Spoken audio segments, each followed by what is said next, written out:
Assalamualaikum warahmatullahi wabarakatuh. Salam sejahtera untuk kita semuanya. Yang terhormat Bapak Insinyur Haji Joko Widodo, Presiden Republik Indonesia. Kami senantiasa berdoa semoga Bapak Presiden dan keluarga dalam keadaan sehat walafiat. Semoga senantiasa diberikan kekuatan, kemudahan, dan kelancaran dalam memimpin bangsa Indonesia. Bapak Presiden yang saya hormati, kami memahami bahwa situasi hari-hari ini kita sedang menghadapi situasi yang tidak mudah. 2 tahun lebih telah berlalu pandemi COVID-19. Telah menguji kita sebagai sebuah bangsa. Tentu bukan tugas yang mudah bagi Bapak dalam menakodai bangsa ini melewati masa-masa sulit tersebut. Namun alhamdulillah atas kerja kolaborasi dari seluruh pihak di bawah kepemimpinan Bapak, pandemi COVID-19 terus membaik. Namun demikian, pemulihan ekonomi pasca pandemi masih belum sepenuhnya kembali normal. Rakyat berharap bisa kembali bekerja, bisa kembali berusaha, dan bisa kembali beraktivitas normal sebagaimana sebelum pandemi COVID-19.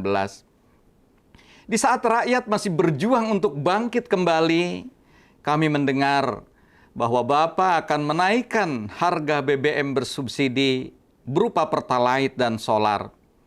Kami meminta kepada Bapak Presiden untuk mempertimbangkan kembali rencana tersebut dengan lebih matang. Menurut pandangan kami di PKS, kebijakan menaikkan harga BBM bersubsidi pada saat ini tidak tepat untuk diambil.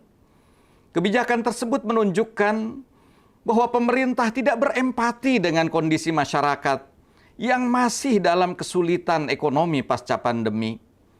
Ditambah lagi pada saat ini sedang terjadi krisis pangan. Harga-harga sembako saat ini sudah meningkat tajam. Apalagi jika nanti saat BBM bersubsidi dinaikkan, harga akan semakin tidak terkendali. Bapak Presiden Joko Widodo yang terhormat, 2 tahun rakyat terpukul pandemi. Ekonomi mereka tertatih-tatih untuk bangkit kembali. Beberapa waktu yang lalu, rakyat terpukul akibat kenaikan harga minyak goreng. Belum selesai harga minyak goreng melonjak, harga telur ikut meroket. Rumah tangga di seluruh Indonesia akan semakin terpukul jika harga BBM bersubsidi naik. Kalau BBM bersubsidi ikut naik, harga secara keseluruhan akan naik secara signifikan. Sangat mungkin akan terjadi efek domino di sektor-sektor yang lain.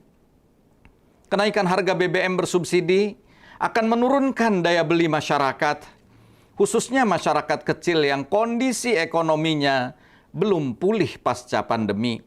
Tukang ojek, pedagang kaki lima, tukang bakso, sopir truk dan angkot, buruh, UMKM, emak-emak, pelajar, petani, peternak, nelayan, dan berbagai elemen lainnya akan menjerit, terpukul ekonominya, dan sulit bangkit kembali dari keterpurukan ekonomi.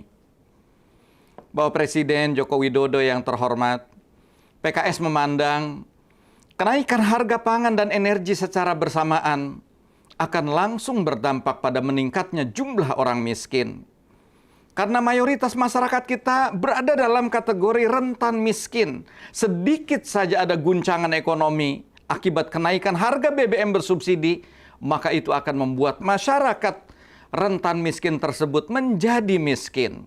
Kami juga mendapat banyak aduan dan aspirasi rakyat. Mengapa untuk membangun ibu kota negara yang baru pemerintah ada dana? Mengapa untuk menanggung pembekakan biaya kereta cepat Jakarta-Bandung pemerintah sanggup? Namun untuk memastikan harga BBM tetap terjangkau sebagai kebutuhan mendasar rakyat justru tidak sanggup. lidah kami keluh untuk menjawabnya.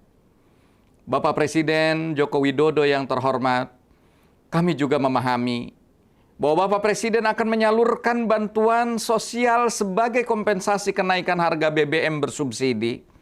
Namun demikian, bukankah bantuan langsung tunai adalah kebijakan yang dulu sering Bapak Presiden kritik karena itu tidak baik bagi peningkatan produktivitas masyarakat? Bantuan sosial hanya bersifat sementara dan tidak menyentuh seluruh masyarakat terdampak. Efek domino akibat kenaikan harga BBM bersubsidi akan berdampak luas dan signifikan. Apalagi dalam penyaluran bantuan sosial selama ini banyak catatan, ketidakakuratan data, sehingga tidak tepat sasaran dalam penyaluran, hingga terjadinya penyalahgunaan dalam bentuk korupsi.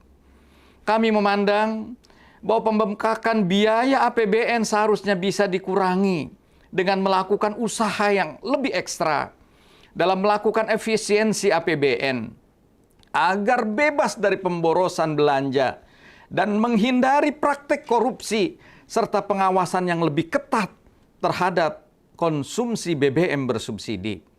Selain itu, pemerintah seharusnya juga bisa menunda terlebih dahulu proyek-proyek besar yang tidak prioritas. Oleh karena itu, berangkat dari jeritan hati dan suara rakyat, demi menyuarakan rasa keadilan rakyat, kami memohon kepada Presiden Joko Widodo untuk membatalkan rencana kenaikan harga BBM bersubsidi. Semoga pandangan kami dapat menjadi perhatian penting bagi Bapak Presiden untuk meninjau kembali rencana kenaikan harga BBM bersubsidi. Rakyat membutuhkan keberpihakan dan kepedulian yang nyata dari pemimpinnya. Wallahul muwaffiq ila aqwamit thariq. Nasrun minallahi wa fathun qarib. Assalamualaikum warahmatullahi wabarakatuh.